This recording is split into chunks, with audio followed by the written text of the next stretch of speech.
आऊज़ुबिल्लाहि मिनश्शैतानिर्रजीम बिस्मिल्लाहिर्रहमानिर्रहीम। अस्सलामु अलैकुम नाज़रीन हज़रात, आप देख रहे हैं ज़ोया लाइफ हेल्थ केयर।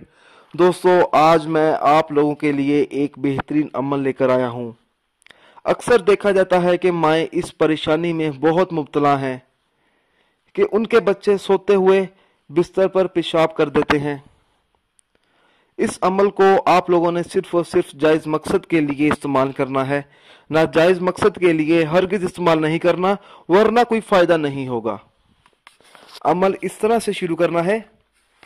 बाज़ बच्चे काफ़ी उम्र तक बिस्तर पर पेशाब करते रहते हैं।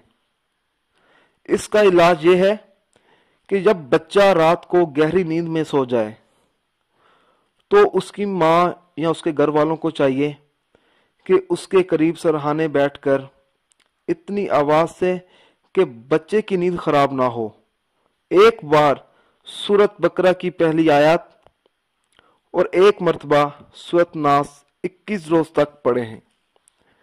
इस अमल को आप लोगों ने तब तक जारी रखना है जब तक बच्चा बिस्तर पर पेशाब करना छोड़ ना दे। दोस्तों, अगर आपको हमारी ये वीडियो पसंद आई है तो इसको लाइक कीजिए और शेयर कीजिए। साथ ही मेरे channel Zoya life health care को सब्सक्राइब करना हरगिज़ ना भूलें ताकि आपको आगे आने वाली वीडियोस की मालूमात मिलती रहे। जज़ाकल्लाह।